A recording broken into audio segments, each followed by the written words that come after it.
Okay. We have another member of the President's Jobs Cabinet joining us today, Secretary of Energy, Jennifer Granholm. Secretary Granholm is just the second woman to lead the Department of Energy, where she will help America achieve President Biden's goal of net zero carbon emissions by 2050. She'll do this by advancing cutting-edge clean energy technologies, creating millions of good-paying union clean energy jobs, and building an equitable clean energy future. Secretary Granholm was the first woman elected governor of Michigan, serving 2 terms from 2003 to 2011. As governor, she successfully led efforts to diversify the state's economy, strengthen its auto industry, preserve the manufacturing sector, and add emerging sectors, such as clean energy, to Michigan's economic portfolio. Today, 1/3 of all North American electric vehicle battery production takes place in Michigan. The state is one of the top 5 states for clean energy patents, and 126,000 Michiganders were employed in the clean energy sector prior to COVID-19. She also was the first woman elected Attorney General of Michigan and served as the state's top law enforcement officer from 1998 to 2002. As always, she can take a few questions. I'll be the bad cop, and with that, I'll turn it over to you. Great. I get to bring my binder too. It's a double binder stack here. Thank you so much, Jen. I really am privileged to be able to share the podium with you today. And good afternoon, everybody. So, I think that President Biden asked me to be the Secretary of Energy because I was the governor during a time when the auto industry was on its knees, and when auto workers were finding themselves out of work through no fault of their own. I feel like I have looked into the eyes of people who have been desperate and at a loss more times than I can count. And I was also governor when we invested to diversify Michigan's economy to build Car 2.0, which is the electric vehicle, and the guts to that vehicle, the battery. And now here we are 12 years later, and General Motors is saying that their entire fleet is going to be electrified. It is a huge distance that we've traveled, and so much of that is thanks to the decision by the federal government to invest in saving the backbone of the manufacturing industry, which was at that point the or the vehicle industry. The Obama-Biden efforts really made a statement and worked. And so we can do so much more than what we did in Michigan, and this is what the American Jobs Plan is all about. I feel so happy for America that we have a president who wants to invest in our country and in our workers and in our manufacturing. And so, to me, the fact that there is out there globally a $23 trillion market for clean energy products, for products that will reduce greenhouse gas emissions, is a massive opportunity for this country. And you better believe that other countries are seeing that opportunity as well. And our economic competitors are working to corner the market on those opportunities.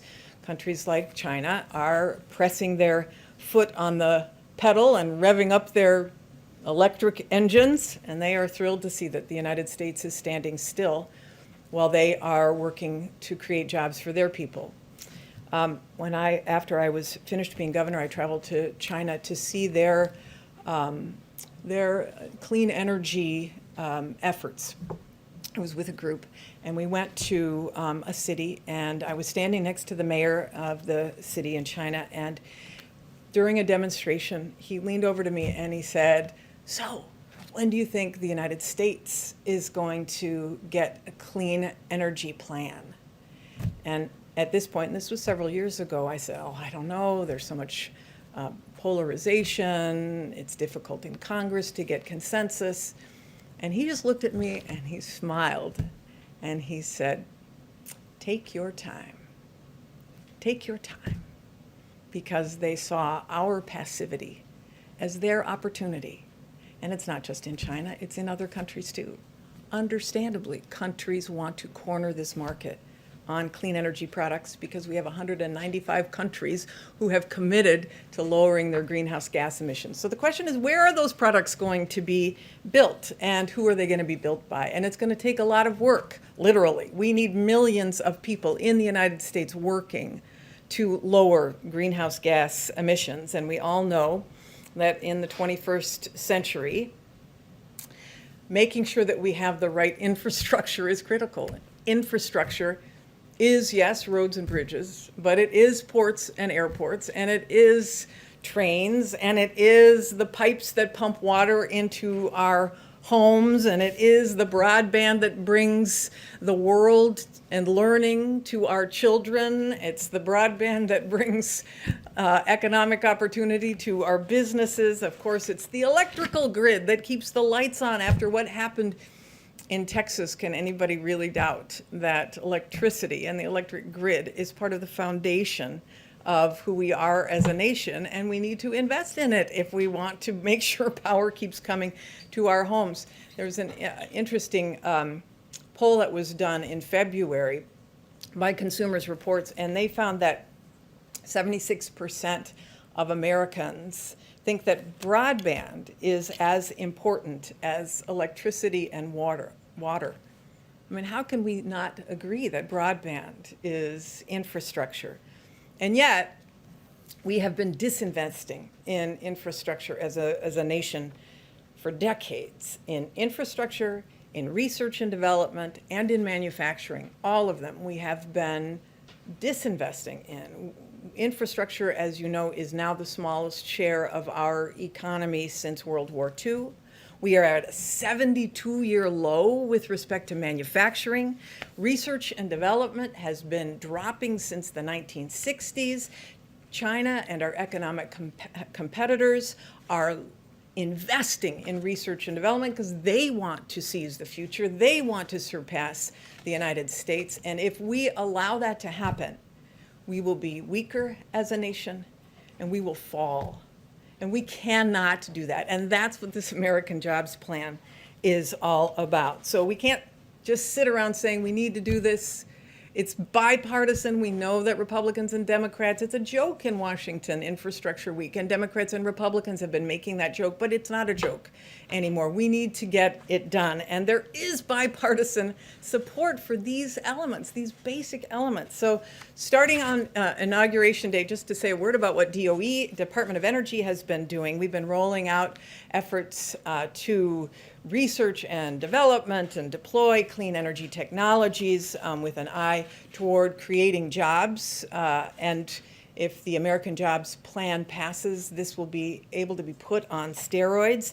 So in the past 2 weeks, just as an example, we made two announcements on research, one on research and one on deployment of offshore wind. The research one was to cut the cost of solar by half yet again in the next 10 years. And on offshore wind, it was to add 30 gigawatts of offshore wind energy on the Atlantic seaboard, again, within 10 years. Today, we are announcing another two funding opportunities for clean energy technology. One of them is to create next generation biofuels for airplanes and ships, which are very hard to electrify.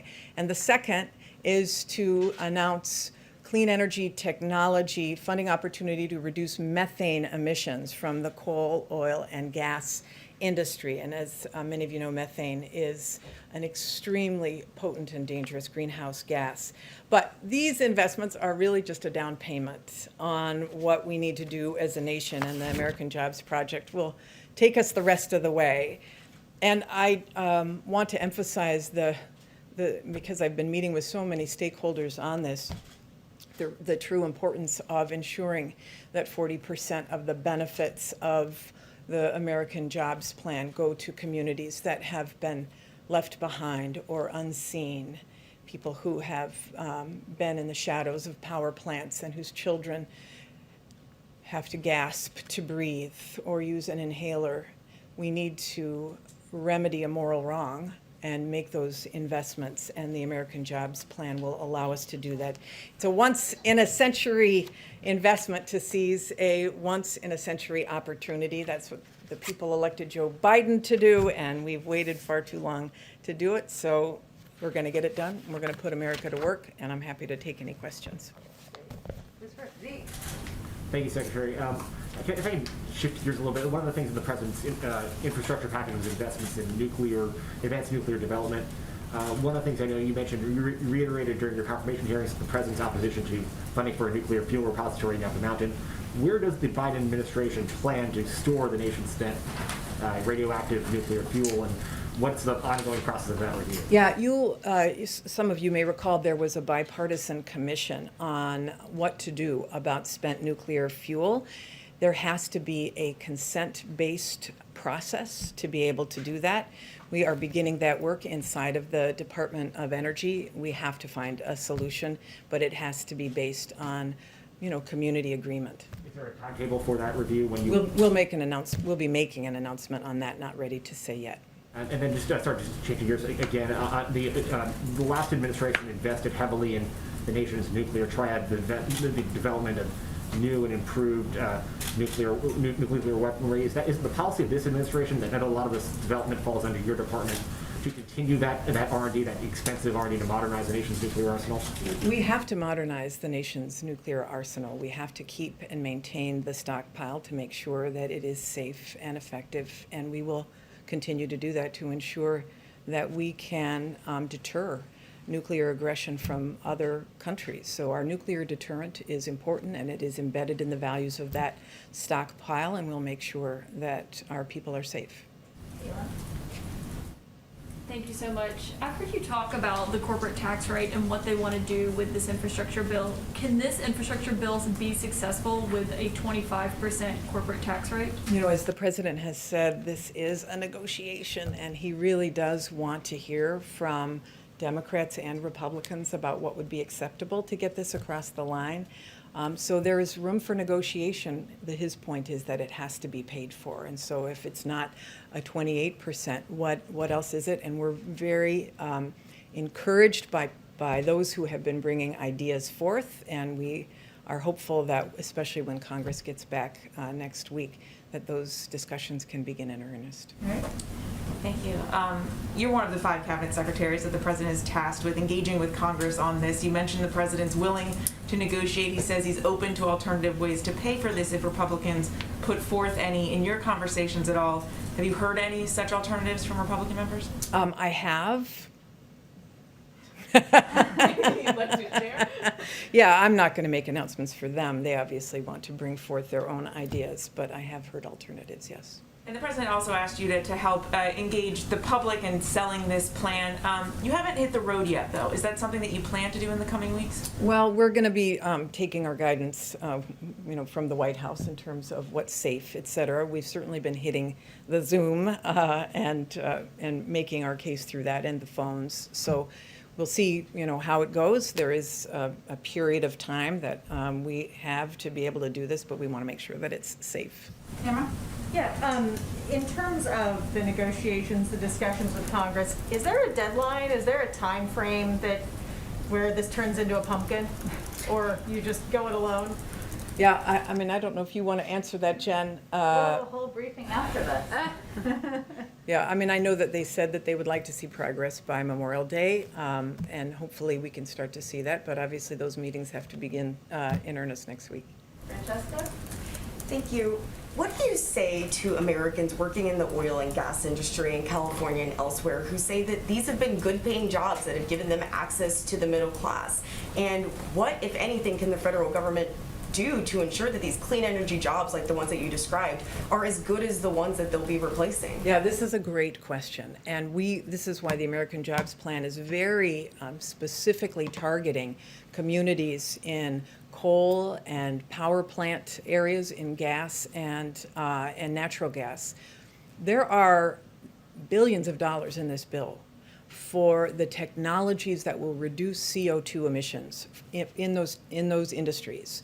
For example, carbon capture, use and sequestration. I don't mean to get too technical, but hydrogen, deployment and demonstration projects.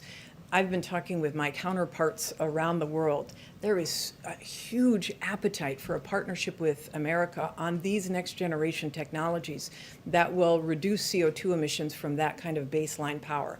Those jobs in those kind of technologies are good paying jobs. Those are jobs that are going to be for welders and sheet metal workers and all of the trades. And we're going to, as we put out funding opportunities, ensure that there are project labor agreements, that the people who are working in them are paid under Davis-Bacon, are paid prevailing wage. So we want to create good paying jobs all across the country, and there will be millions of them if this is passed. The opportunities, this is why we've been having a huge number of discussions with our brothers and sisters in the labor movement, in the building trades, to make sure that we do this in a way that gives their workers opportunity, and it will, and that's why they're supportive of it. You mentioned next generation biofuels for airplanes and ships. When should we expect something like that to come online? And we'll see planes flying with biofuels.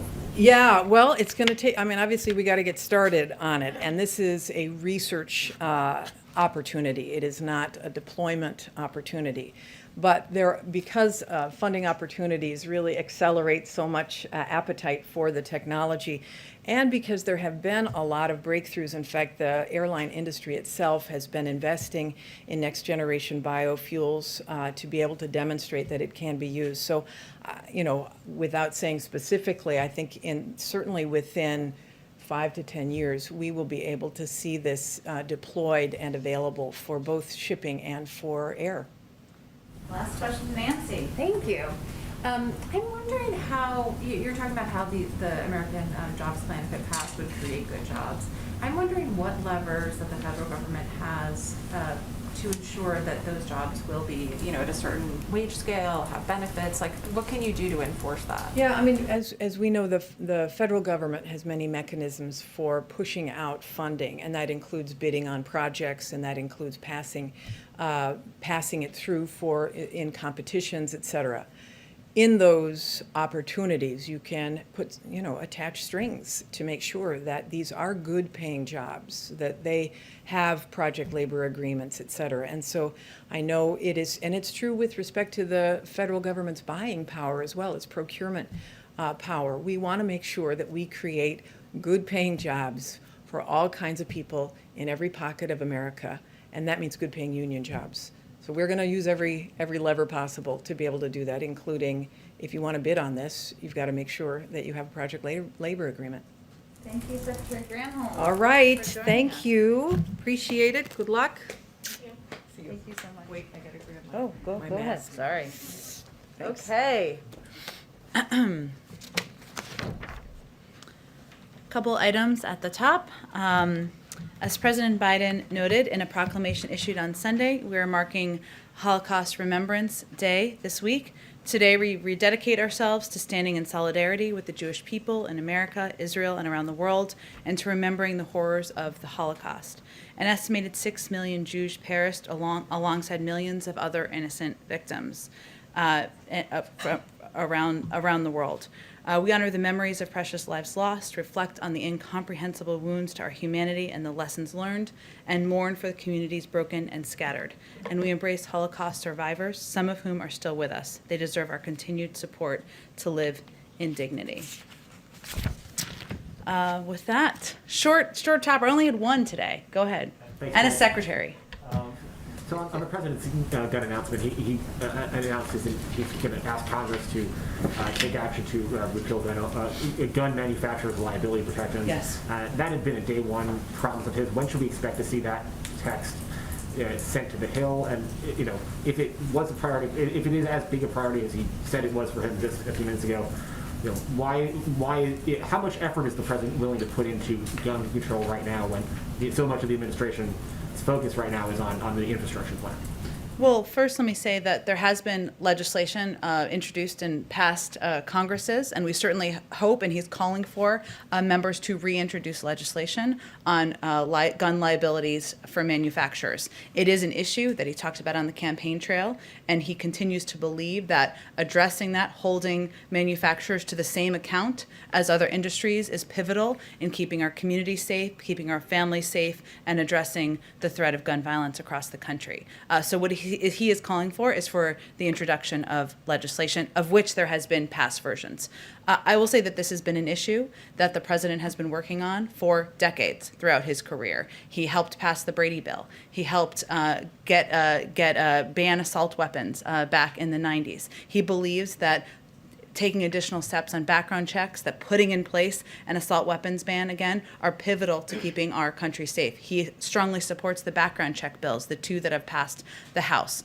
It is imperative for any president to walk and chew gum at the same time, to continue to push for, to advocate for, to use the bully pulpit of the Rose Garden to push forward a range of agenda items, and he certainly will continue to do that on putting in place common sense gun safety measures.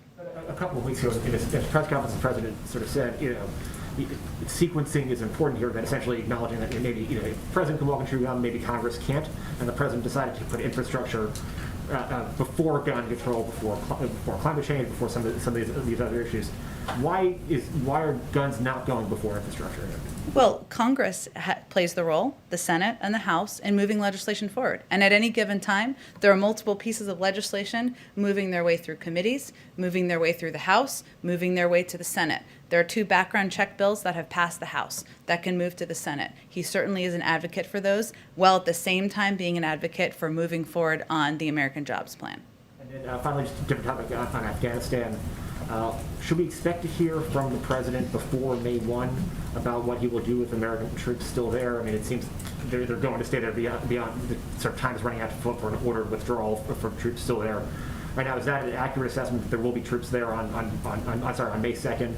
And then in terms of what is the president's message to the American people? Why is it in their interest for their troops to be serving in harm's way overseas beyond this month? Well, I'm not going to get ahead of the president's decision and announcement. I expect you will hear from him before May 1st. He has been consistent and clear that it is operationally challenging to get troops out by May 1, which is not a deadline he put in place. It is a timeline put in place by the prior administration. And there are certainly conditions on the ground, including efforts at diplomacy, efforts to negotiate with the Taliban, that have been underway for the last several weeks. But you will certainly hear from him, and once you do, we can absolutely have a conversation about where we go from here.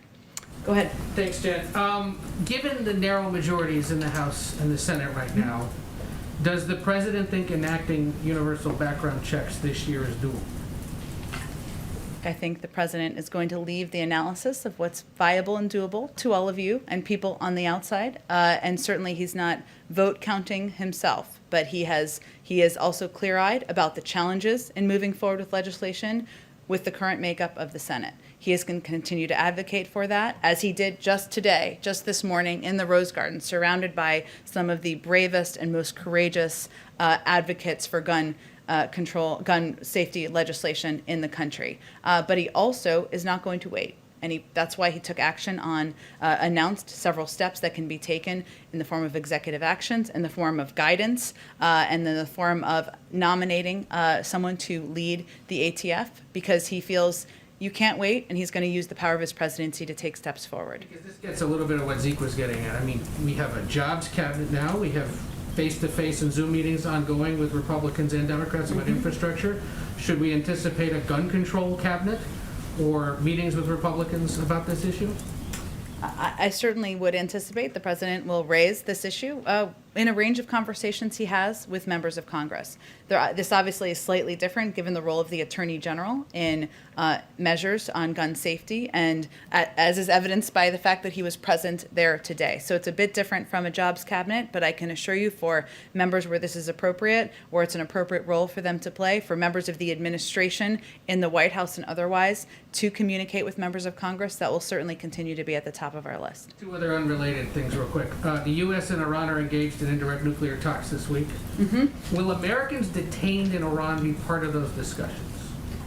Certainly, Americans detained in Iran is an issue that we have raised with partners around the world and those who are having direct discussions with the Iranians. In terms of the focus and content of these discussions, I know they'll do a readout when they conclude the meetings, likely tomorrow. And beyond what Secretary Blinken, I know he held a meeting with families or representatives of them early on. Can you give us a sense of what else may be ongoing in this regard? In the effort to get Americans who Iran. are detained, the efforts would certainly be led by our diplomats and our negotiators out of the State Department, hence your reference to Secretary of State Tony Blinken. And obviously these discussions are often raised through different channels we have with the Iranians, given the fact that we're not currently having direct talks on even issues like the nuclear negotiations, but I'm not going to have an update beyond that from here. And then tomorrow, the Army Corps of Engineers will be at a federal court hearing regarding the fate of the Dakota Access Pipeline. Is it the administration's belief that construction of that pipeline should continue? Our view is that we would look at each pipeline through each individual pipeline separately and do an analysis of the costs and benefits on the environment and jobs, which is my assumption would be happening here. So I don't have an assessment of that, but we look at each of them individually. Conceivably, we get that tomorrow at the court hearing, though. I'm There's a delay, I guess, in considering this, given that the administration asked for more time. So I'm sort of trying to figure out if we may get that tomorrow. It wouldn't come from the White House, presumably, but I can certainly check if there's an expected timeline that we can share from here. Go ahead. Thanks.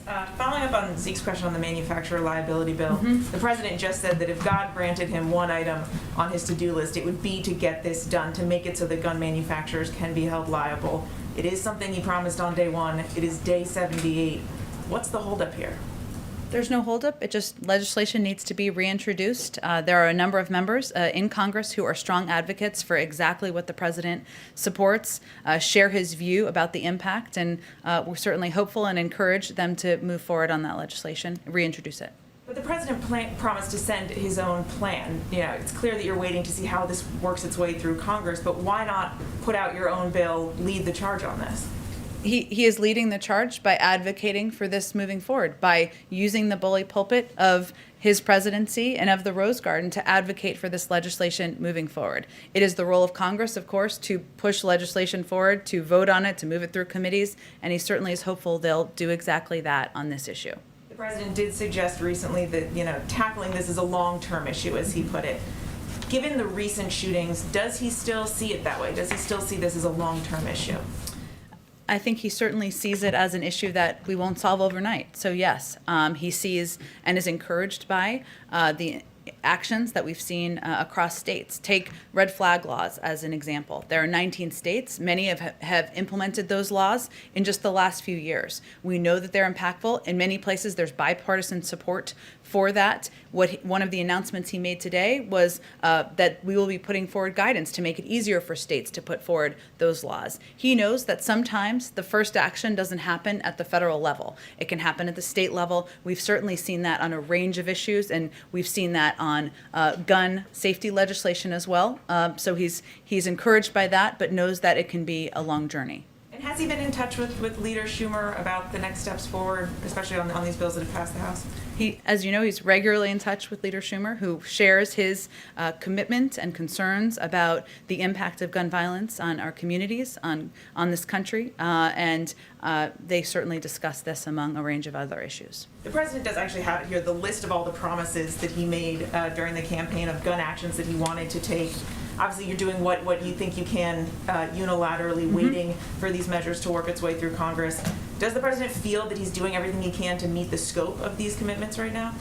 Well, today the administration announced initial actions to address gun violence. There will be more. That is absolutely his commitment. And he also will use the power of his presidency, his voice, his political will to advocate for actions in Congress. He also recognizes that there are incredible roles to be played by many of the gun safety groups and leaders that were here today who have helped pass laws in states across the country on everything from background checks to red flag laws. efforts that have had a measurable impact in states to reduce incidents of gun violence, of homicide, of suicide as a result of guns. So he will remain engaged with those groups and those leaders as well, and he will work on this through many levers. Go ahead, Caitlin. With these ghost guns, they can basically be bought, printed, and assembled at home. So how is the president confident that this rule can be enforced?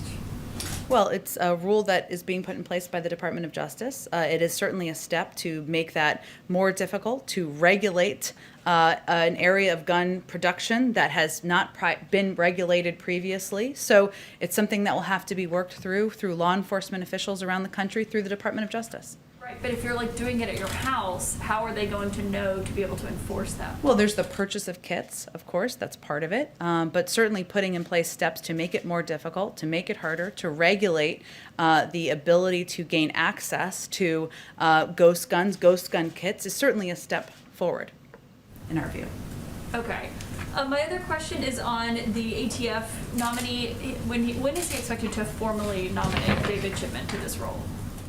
I mean, put forward his nomination to Congress? I would expect quite soon. I don't think there's any reason for a delay of that. I will say that David Chipman, who, for others who are not as familiar with his background, because I know there's been a Twitter about him out there, but he has 25 years of experience at the ATF. He has helped with the 1993 World Trade Center bomb. He helped while he was there. There was investigations into the World Trade Center bombing and Oklahoma City bombing.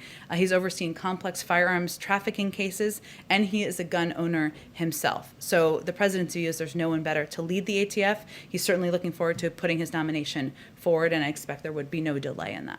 Given his history as a gun control advocate, is the White House worried that this is going to be an uphill battle to get him confirmed? Well, it's up to Congress. He's also somebody who has certainly been an advocate for gun safety measures, but he also has 25 years of experience at the ATF. He's been involved in he's played a pivotal role in investigations. He is a gun owner himself. So he has a broad swath of qualifications, and certainly we believe he's somebody who should be seriously considered by Congress. So you're confident he can get confirmed? Well, that's up to the Senate. The president gets to pick who he wants to nominate. He's nominated somebody who's qualified, who has decades of experience, who is a gun owner himself, and it is up to the Senate to decide if they move forward with his nomination. My last question, is on the refugee cap that the president has proposed raising to $62,500, but he's not actually formally signed the paperwork yet. Is the White House still committed to raising that cap to $62,500 by this fiscal year? Yes. And so we should expect that before October. And it's not going to change from $62,500 is my other question. I don't anticipate that. It is that it would change, I should say. It is the president remains committed to raising the cap. Go ahead. Yeah, following on Caitlin, have you counted the votes? Do you think that Chipman can be confirmed by Democrats alone? It seems as though there may be at least one Democrat who I can think of who has a decent grade with the NRA and may not support an ATF director. Are there any Republicans that you could win over, or is this going to be a nomination that languishes like so many other ATF directors have in the past? We're certainly familiar with the history. The president would not have nominated him if he didn't think he was qualified and didn't think he was someone that the Senate, members of both parties, should give fair hearing to, seriously consider confirming. But we just announced his nomination today, so I don't have an assessment of the legislative outlook quite yet. Okay, quickly, when is the address to a joint session of Congress? Have you figured out that, or the logistics on that, what it'll look like? I can't wait till we can announce this. I'm with you. We can all share a joy on that. We are still working through and finalizing the date, the logistics. The president remains committed to delivering a joint session. We're working with leaders in Congress to finalize that. We certainly hope we'll have more to say soon. On another matter, General Motors has halted production in North America at several factories and extended shutdowns because of this semiconductor chip shortage. Yeah. It's disrupting the auto industry, and I'm wondering, are there any short-term measures that the federal government can take to help with this shortage? Is there anything that can be done? Well, let me first say that we fully recognize that this is an issue that is impacting industries across the country, including the auto industry. Earlier this year, the president held a meeting in his office with a bipartisan, bicameral group. He continues to work. He feels there's opportunity to work with members of both parties on addressing what is a very challenging issue for many industries. There's a 100-day review that is ongoing, which we plan to share the outcome of with the American people soon. And we're certainly looking through that review at undertaking, the review is focused, I should say, on undertaking the first ever whole of government approach to building a resilient, diverse, and secure supply chain to help address this issue for the long term, so that we are not just dealing with a short-term emergency. The president has also proposed, included, I should say, $50 billion to create an office at the Commerce Department dedicated to monitoring domestic industrial capacity, because he recognizes that this is an issue that we will need to continue to address. And finally, next week there's going to be a meeting led by our NAC director and our national security advisor with a number of companies we should have more details on, hopefully by tomorrow for all of you, to help discuss, get some private sector input on how to address this issue. So this is something that there is a great deal of focus on at the highest level across government. Go ahead. Just following up what Tam said, in the president's meeting, the president's supposed to meet with the Japanese prime minister next Friday, and I'm wondering if he'll ask Japan to place restrictions on exports of semiconductor chips to China. Well, he is meeting with the Japanese Prime Minister, as we've confirmed, next Friday. I certainly expect semiconductors and the shortage to be a part of that discussion, but we're just not going to get ahead of the agenda of that. I expect they'll have remarks and take questions following the meeting. And just one more thing, Jen. The president has said that next week he intends to host lawmakers in the Oval Office once they're back from recess. I wonder if you could give us any preview of whether or not that will include Democrats, Republicans, what type of outreach that will look like. I expect he'll have both Democrats and Republicans attend or join. And once we have confirmation of attendees, we'll share that information with all of you. Go ahead. The meeting next week on semiconductors, do you expect that to lead to some recommendations on what to do about this problem? I would say, Steve, that it's part of our effort. And again, it's led by the National Security Advisor and our Director of the National Economic Council. So it shows you what a priority this is to the president, to have a discussion about best practices, how the shortage is impacting their industries, take that information back as part of our 100-day review. I wouldn't say I'm predicting an outcome or an announcement immediately coming out of it, as much as it's part of our consulting processes. We're working to address an issue that's impacting a range of industries. Is there some complication to raising the refugee cap? We've been hearing about this for a couple of months now. No, we remain committed to it, and I know there's a question about signing the paperwork, but it remains a commitment, and when it's signed, we will update all of you on that as well. There's been an escalation of violence in Northern Ireland. Are you aware of this? You have a Yes. response to this? We do. In touch with the parties? We do. We are concerned by the violence in Northern Ireland, and we join the British, Irish, and Northern Irish leaders in their calls for calm. We remain steadfast supporters of a secure and prosperous Northern Ireland in which all communities have a voice and enjoy the gains of the hard-won peace. We welcome the provisions in both the EU-UK Trade and Cooperation Agreement and the Northern Ireland Protocol, which help protect the gains of the Belfast Good Friday Agreement. At this point, I would expect that engagements and discussions are at the level of the State Department, and I expect my colleague over there, we'll see if he has an update on those engagements today in his briefing. Go ahead, Francesca. Jen, Florida Governor Ron DeSantis announced a lawsuit today against the CDC and the federal government demanding that cruise liners be able to operate again. And Florida's Attorney General said the suit was filed this morning against those entities and HHS, pushing to have the government's conditional sale order declared unlawful. Does the White House have a response to Florida's lawsuit? We don't have a direct response to a lawsuit nor a comment on a specific legal action, but I will just reiterate that the CDC guidance is based on data and health and medical guidelines. Hence, that's why they put it out and why they regularly update it. The president has set forth July 4th as the date he'd like to see Americans who are vaccinated be able to gather in small groups. At the same time, the CDC said last week that there's a low risk for vaccinated Americans who travel. So does the president think it's an appropriate timeline of July 4th? That's what the cruise industry, specifically Norwegian travel, is asking for, is the July 4th date here. We would defer to the CDC on any updated guidelines, but I don't anticipate that. But I would defer to them on any expectation they have of changing those guidelines. Again, they base them on health and medical experts who work at the CDC. They base them on data. The president's announcement on July 4th has nothing to do with cruise lines, as you know. It has to do with incentivizing, encouraging Americans to get access to the vaccine when they can get vaccinated. As we know, by the end of May, we will have enough vaccine supply to ensure every adult American can be vaccinated. So that's more about small gatherings in your backyards, which is quite different from cruises, of course. Well, the reason I brought up July 4th is because that's the date that Norwegian Cruise Line is asking for them to be able to allow to vaccinated individuals to be able to cruise. So that's where the July 4th date comes from. But also, more broadly speaking, they're asking in this industry for them to be able to be treated the same way that planes and airlines are able to be treated. So is there any specific concern that the White House has about allowing people who've been vaccinated to be able to resume cruising? Again, we rely on the guidance of the CDC, health and medical experts. There's a return to science in this administration. They have guidelines they've put out on cruise lines. If they decide to update them, that is their prerogative to do, but that's not a decision made by the White House. Go ahead. Since the last time you were asked about the state and local tax deduction. Jonathan Salant, by the way, I recognize you by your voice. I can't see your mustache. He has a good mustache, for anyone who doesn't know. Go ahead.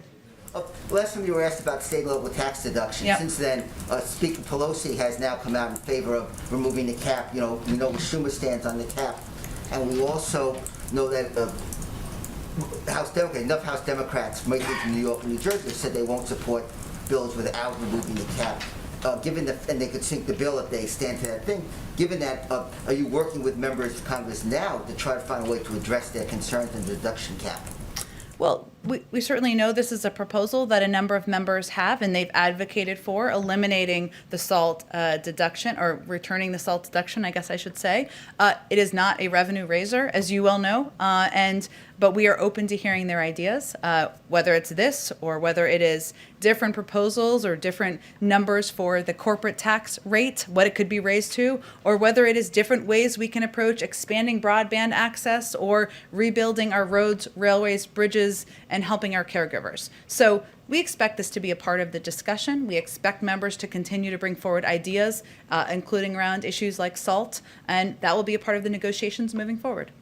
The other question is, before President Biden took office, he got a letter from advocates, safety advocates who lost loved ones in truck crashes. Mm-hmm. Truck crashes are up about 35% over the last 10 years. They asked them to support certain provisions, technology to reduce crashes. Those technologies, including automatic braking systems, speed delimiters, were recommended on Tuesday by the National Transportation Safety Board. Is that something the President supports? So he's going to have people in the agencies look at trying to impose some of those new safety restrictions. I'd certainly have to talk to him about it, but the good news is our Secretary of Transportation is coming tomorrow to the briefing room, so it sounds like a good question. Somebody can ask him as well. But we'll see if we can get something more for you before then as well. And one thing, I know under the Obama-Biden administration, they began a rulemaking to address sleep apnea, which was implicated in several fatal crashes. It was dropped in 2017. Is that something, again, you guys are looking at resurrecting that rule? I remember that rule well. I would have to check with our team who works on rulemaking as it relates to transportation. And again, these all sound like good questions for our Secretary of Transportation, but we'll work in between now and then to get you some answers as well. Go ahead, Ann.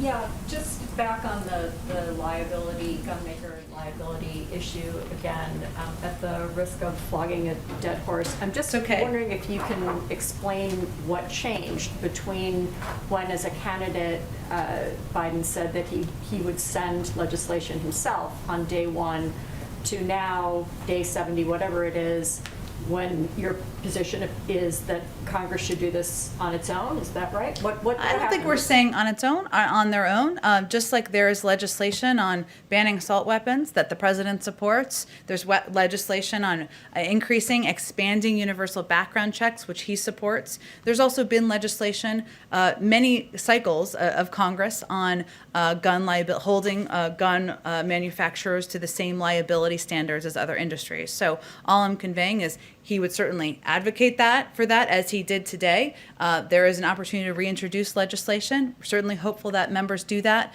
and he would advocate for it and certainly use the power of the presidency to move it forward. Has he ruled out drafting something himself, or you guys yourselves? Well, I think it's not necessary. It's not perhaps necessary, given there have been a range of bills proposed that would address exactly this issue, and a range of leaders in Congress who have been advocates for putting in place common sense gun safety measures. I wouldn't rule anything out. All I'm conveying is that there has been a range of bills put forward in the past that he would support that would address exactly this issue.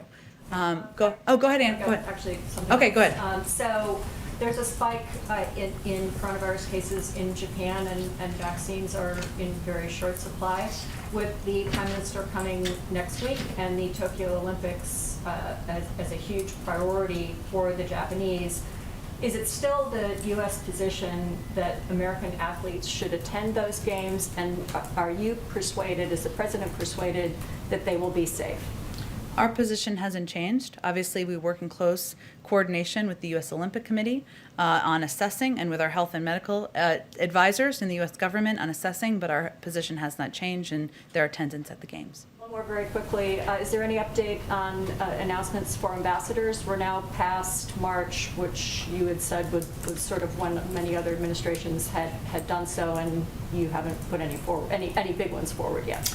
I don't have an exact update other than to convey that I would expect that nominees for career nominees will probably be in the first slate of nominees for ambassadors as you're planning.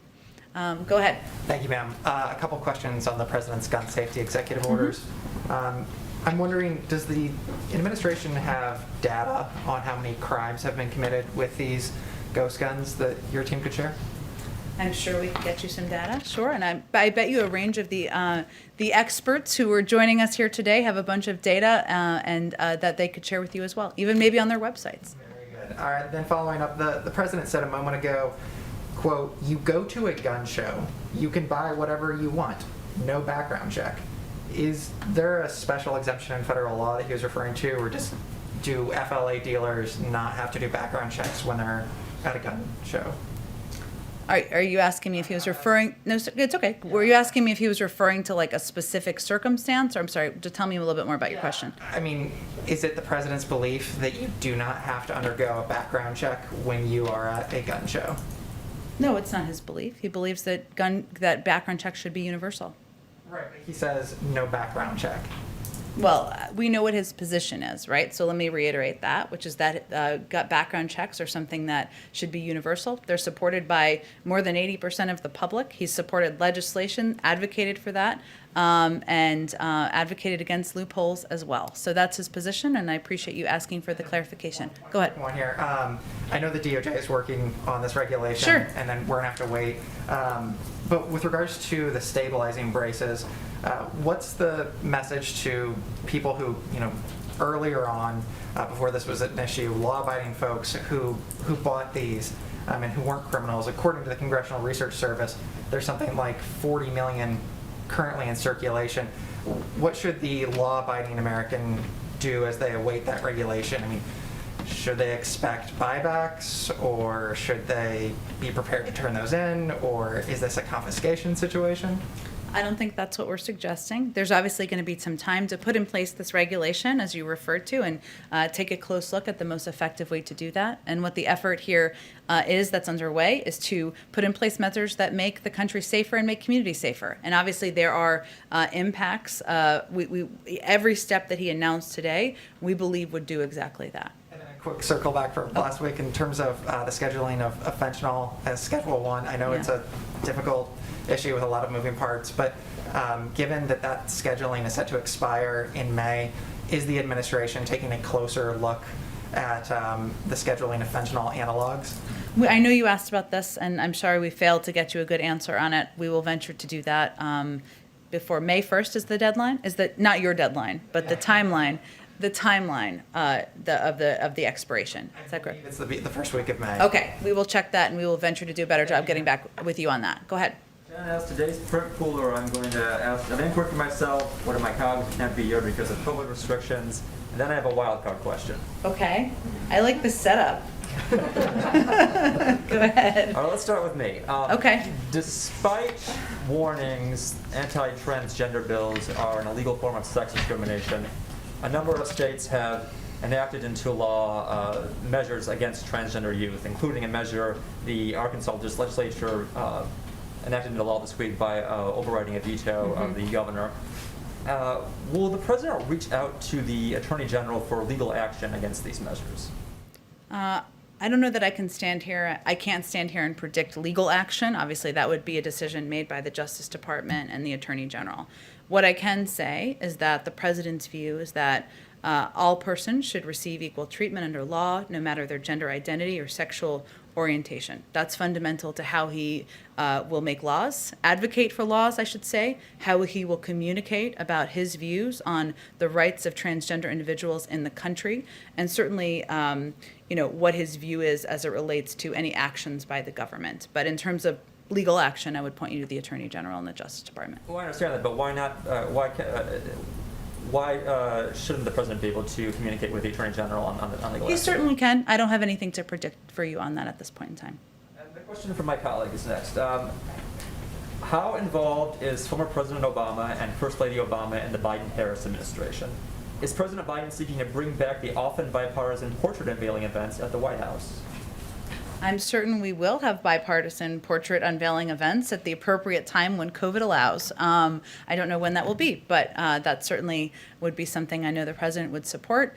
In terms of his engagement with President Obama, they are not just former colleagues, I guess you call them, as president and vice president, but they are also remain close friends, and they talk regularly about a range of issues, from policy issues to bouncing ideas off of each other to their families.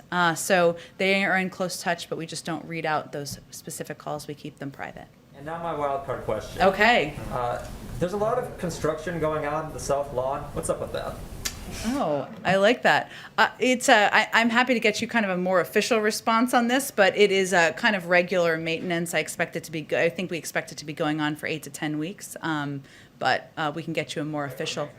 Like new construction going on there, something that's really supposed to like regular happenings. I mean, is this something that is consistently going on, or is this like a new construction for a new event or a new thing on the South Lawn? No, it's not, but I can get you a more official statement from our team that is overseeing the updates and the maintenance. Okay. Go ahead in the back. Thank you, Jen. 3 questions on gun violence. Does President Biden have a deadline for Congress to act? And if they don't meet that deadline, is he prepared with more executive action? First, the president's not going to wait for Congress to act to take additional executive actions. This is the beginning. He will continue to have his team review, both from a policy and a legal standpoint, additional executive actions that are possible to take. I would just remind everyone that he also led the effort to put in place nearly 24 executive actions under the Obama-Biden administration, and he fully recognizes that the only way to put in place permanent long-term measures to keep our children, our communities, and our families across the country safe is by passing legislation. So he is also committed to that, but he's not going to wait. He can move on both levers at the same time.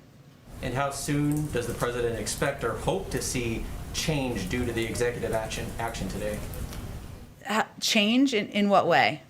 How soon does he expect to see some of his policies in place? Well, there are certain periods of time of reviews for different components of this. Obviously, things like the guidance on red flag laws is something that states could use as soon as that's prepared and distributed to move forward on putting in place red flag laws. There are certain components of this that require 30 days, 60 days, et cetera. So I would say it just depends on the component of his what he proposed this morning. Final question for you. President Biden mentioned Fred Gutenberg by name in the Rose Garden today. What role did Fred and other gun safety advocates play in crafting this executive action? Well, first I would say that people like Fred Gutenberg and Shannon Watts and Gabby Giffords, I mean, these are people who are absolute heroes on getting gun safety measures in place. They have led the effort when there was no appetite in Washington and none at the federal level to move forward on putting in place laws around the country. And the president recognizes that, and he has a huge respect and value for the role that they've played. That's why they were here today. He's had conversations, our team has had conversations at a range of levels with a number of these gun safety leaders through the course of the president's presidency, and they have ideas, they have proposals, and certainly that's taken into account as we were considering policy options to put forward today. Go ahead. Go ahead. German Chancellor Merkel spoke with Vladimir Putin today and demanded a withdrawal of the Russian troops on the Ukrainian border. What is the U.S. position, and has there been any contacts between the U.S. and Russia in the recent days about this issue?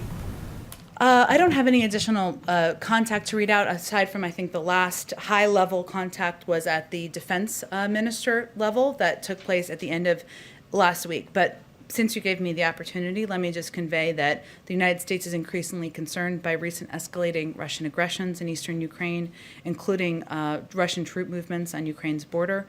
Russia now has more troops on the border with Ukraine than at any time since 2014. 5 Ukrainian soldiers have been killed this week alone. These are all deeply concerning signs. We are, of course, President spoke with President Zelensky, as you know, last week. In addition to reassurances to Ukrainian officials, the United States, we are also discussing our concerns about the increase in tensions in ceasefire violations and regional tensions with NATO allies. So that's another part of the conversations that is ongoing. But I don't have any engagements with the Russians to read out. After issuing a multitude of sanctions in the last years, and even after calling Vladimir Putin a killer, as the president did, in general, what do you think, how is the influence? Does the US and does the general, in the West in general, have any influence on Vladimir Putin? Do we have any influence on Vladimir Putin? Look, I think that is perhaps in some ways suggesting that just because someone does bad behavior, we shouldn't hold them accountable unless we know it's going to immediately change their behavior. And that's just not how we see foreign policy or how we see our engagement in the world. And look, I think our focus is on, there's still an ongoing review, weeks not months, and that we are assessing as it relates to the troubling actions of Russia and this Russian government, where there will be consequences, as the president has conveyed, seen and unseen, and we hope to have more on that soon. Go ahead. Just to follow up on your answer there regarding former President Obama, because you said they are in touch fairly regularly. Mm-hmm. Can you more clearly define fairly regularly? No, that would be violating their friendship. Okay. Is it fair to say he is... The privacy of their friendship, I should say. Is he fairly regularly in touch with any other former president? I would say he is the president former president he's most frequently in touch with. We're talking a few times a week? A few times a month? I'm not going to give it I'm not going to define it more, other than to say that they engage not just about important moments in our country, but also about their own families. They have a connection on a personal level, so they discuss a range of issues when they connect. Yeah. Go ahead, Caitlin. Does the president agree with Senator Manchin that budget reconciliation should not replace regular order in the Senate? Well, first, for those of you who read the op-ed today, or didn't read the op-ed, either way, did you all read it? Oh, surprised to hear. I will say there's a couple of principles the president has as it relates to engagement with Congress and how Democrats and Republicans should work together. The time has come to end these political games and to usher a new era of bipartisanship where we can find common ground on the major policy debates facing our nation. He also believes the issues facing our democracy today are not insurmountable if we choose to tackle them together. And he definitely believes that Republicans have a responsibility to stop saying no and participate in finding real compromise with Democrats. Does he agree with this line? Well, let me just say, those are all lines in Senator Manchin's opinion piece. Look, the president believes that there is a path forward to get this American Jobs Plan passed with bipartisan support. That's why he's going to invite Democrats and Republicans here. That's why he's going to hear from them on their ideas that they've already put forward. We're going to leave it to leaders in Congress to determine the mechanisms for moving things forward, but we think there should be every opportunity to do this on a bipartisan basis. Hey, Tim, just one more thing. Yeah. Can you rule out those Russian sanctions coming this week? Coming this week? Yes. How about next week? I'm not going to rule out further. I'm just trying to give you some sleep tomorrow. We already have the guidance, the budget guidance coming tomorrow. We can't overload you on a Friday.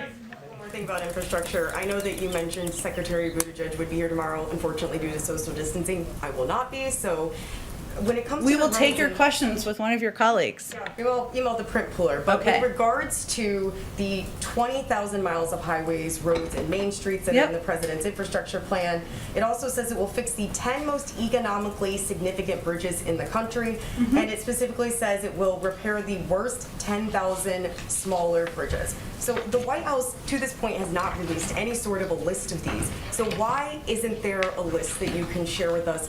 And presumably there is some sort of a list, because otherwise, where did you get the 20,000 and 10,000 numbers from? In terms of roads and railways that need to be repaired? Yes, where did those numbers come from? We can certainly get you a citation. What I did the other day, but I'm happy to reiterate, is explain that we expect that the package and the funding will come through a combination of grants, formula grants, and competitive grants, right? And formula grants are allocated to states based on certain criteria, like the number of miles of an interstate highway or a population in a given urban area. Most of our existing transportation funding flows through formula grants. So with past infrastructure funding bills that have gone through Congress in the last several decades, this gives states a lot of flexibility in covering how they repair roads, how they repair things that need to be repaired in their state. The other type of funding is competitive grants, which those 10 bridges you talked about, they would be through competitive grants. So these direct funding to certain policy goals, like the Tiger Grant program that was a part of the Recovery Act. So there's just different, we expect that to be how it's structured. That will all be discussed and finalized through our conversations with members of Congress, with leaders in Congress, about what the combination of those funding components should be. Thanks, Jen. If I can speak on one final thing question. Yeah. The Vice President talked a little bit about so the President talked about his role as Vice President leading the Obama administration's actions on guns. We've seen a lot of conversations about gun control legislation in that Rose Garden before. Yep. Why does the President think that this time will be different than any other time, particularly when he was in the Vice Presidency for this legislation, and how much, and is he committing that it will be different, I should say? He is committing that it will be different. And if the president was just defeated, every time he was defeated on an objective or a goal, he wouldn't be president. So here he is. He remains an advocate throughout his life to putting in place gun safety measures. And it is something that he has been committed to, not just through words, but through action. And he believes it's something that, as president, he can help move forward and put in place more action. Thank you. Thanks, everyone.